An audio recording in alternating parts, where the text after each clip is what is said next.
conduzir vocês, nós falar desse momento formal aí de abertura de ano de trabalho, mas também conduzir vocês numa experiência, né, dentro do nosso tema. E aí isso também vai contribuir.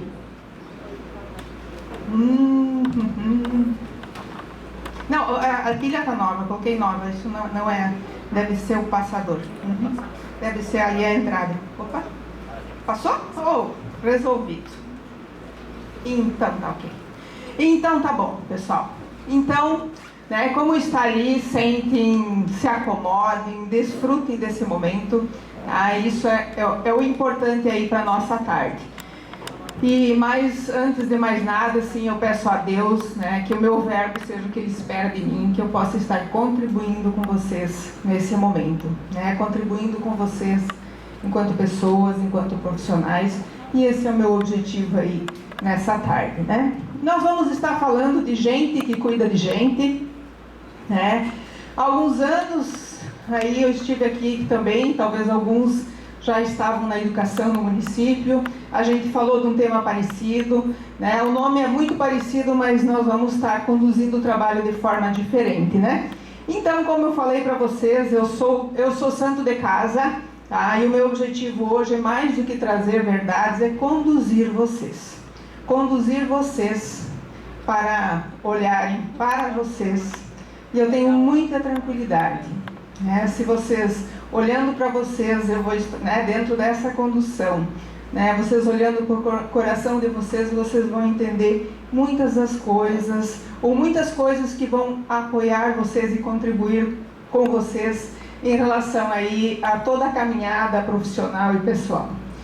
Como já foi falado, já me apresentaram aí, sou psicóloga, minha formação inicial, né, já foi colocado bastante. Eu sou casada, tenho 2 filhos, já são grandes, adultos, e tenho 2 norinhas, né? Então, já que eu não tenho filha, tenho as minhas norinhas, né? Então, eu gosto muito das minhas norinhas, né?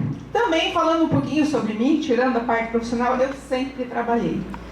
Então, assim, eu trabalho desde os meus 11 anos, no tempo que eu tinha 11 anos, aqui em Itapiranga não tinha creche, né? Hoje tem. Aí, os primeiros trabalhos era ser babá.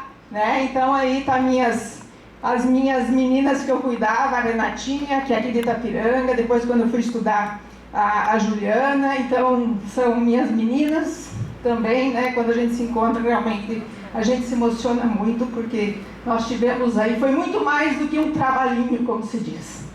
E também, né, pessoal, assim, o que eu gosto muito é de gente. Eu gosto muito de entender como é que gente olha o mundo, como é que gente funciona, como é que gente pensa. Então, assim, eu tenho paixão por isso, né? Não entendo nada de futebol, mas semana passada eu estava no Rio de Janeiro, tinha um jogo no Maracanã. Vamos lá, assistir campeonato carioca, né? Que chama. 52 mil pessoas vibrando e pulando. De futebol eu não vejo nada, mas de gente eu gosto muito. Então, assim, é realmente o que eu gosto. E aí, 2020, né? Meu Deus, 2020.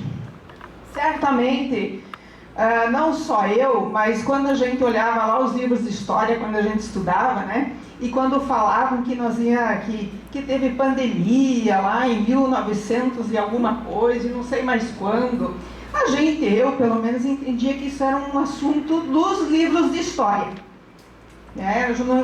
Eu não achava que nós íamos viver isso, né? E que nós, né, algo que vai entrar nos nossos livros de história, né? E 2020 com certeza é um ano que ficou para a história, vai estar nos nossos livros de história, e também para mim, né, foi um ano assim extremamente impactante. Eu comecei 2020 muito feliz, trabalhando a mil, que talvez seja assim o meu,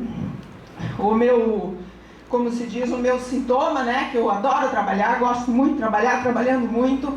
2020 fiz 50 anos, estava muito feliz, e logo em seguida percebi, né, um nódulo, e eu tive um diagnóstico de câncer de mama, né? Então foi assim uma coisa extremamente impactante. No meio daquele início da pandemia, que todo mundo achava que ia durar 15 dias, né? Todo mundo achava que que não era 15 dias, então a quarentena ia ser 40, né?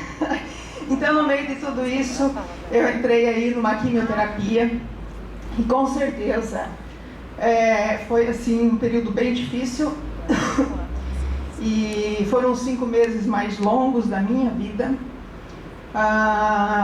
Eu assim naquele momento eu estava muito, né, o mundo estava muito assustado, eu também estava muito assustada, no sentido assim, eu não entendia, inclusive eu estava revoltada, né, no sentido de como é que isso tinha acontecido comigo. Eu achava que isso não podia ter acontecido comigo, porque eu me cuidava, que eu tinha boa saúde, tanto é que uma quimioterapia de 6 meses eu fiz em 5, né? Cheguei que nem final de maratona, assim, esgualepada, acabada em todos os sentidos, mas cheguei antes do que talvez a maioria das pessoas, até porque eu tinha uma condição de saúde para isso.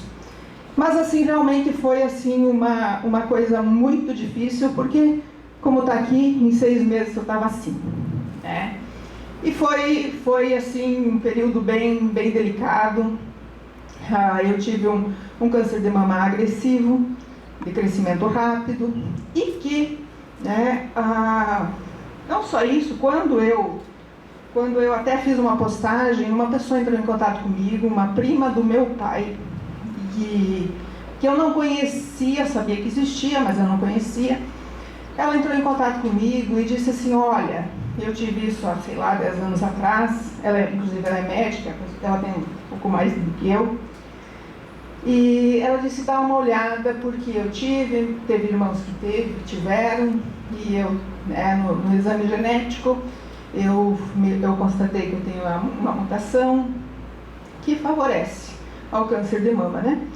Aí, naquele momento, assim, o meu médico já tinha me alertado sobre isso, que era uma situação, né, que poderia ser, né? Aí, claro, eu achava que talvez não, né, em função de que nas minhas primas e tias não tem, embora que os homens, vários episódios de câncer de próstata, né?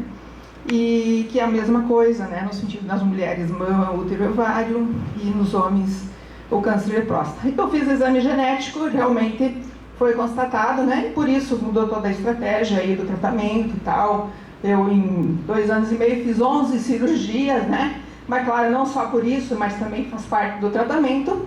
E tá tudo bem, no sentido assim, né? Tudo bem no sentido de que tô viva, né? E com certeza é o que eu mais agradeço.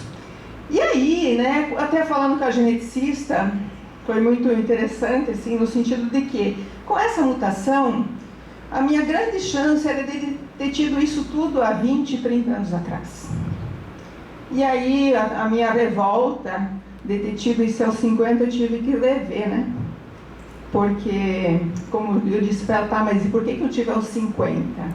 Aí, como ela disse, talvez você não esteve tão exposta, né? Então, talvez tudo que eu não aceitava de ter me cuidado, né, como é que eu tive, talvez eu atrasei. E a gente não precisa, né, a gente sabe que tudo que se cresceu, se avançou nos últimos anos, em termos de possibilidades, talvez há 20, 30 anos atrás eu não teria esta chance, como muitas mulheres não tiveram, né? Então, no sentido assim, e ao mesmo tempo, né, então, claro, né, outras coisas, isso, né, quando eu digo assim, foram feitas aí várias cirurgias redutoras de risco, que chama mastectomia bilateral, esterectomia, urotomia. Então, estou a casca, mas estou inteira, né? Estou inteira, né? E é isso que interessa. Graças a Deus, meus filhos já passaram por todo o exame, não herdaram essa parte ruim, né? E ainda bem que meu pai faleceu há alguns anos sem saber, né? Se é que dá para dizer isso, né? Sem saber que eu tive que passar por isso e realmente acabei herdando dele. Isso aí. Mas é isso, né? E aí, né, no sentido assim, com certeza, o que fica de tudo isso, né? Eu agradeço aí todos os dias aí por estar viva, mas com certeza é um período assim bem difícil e que muda totalmente o nosso olhar de mundo, o nosso olhar aí da vida, né?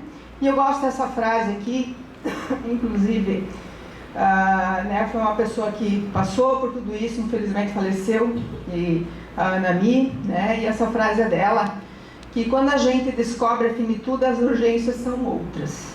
E a gente tem uma mania de achar que vai ficar para semente, né? A gente acha que vai durar para sempre, né? A gente até consegue entender que os outros vão, mas a gente tem muita facilidade de achar que vai ficar para sempre. Eu também, né? E com certeza, quando a gente se depara com situações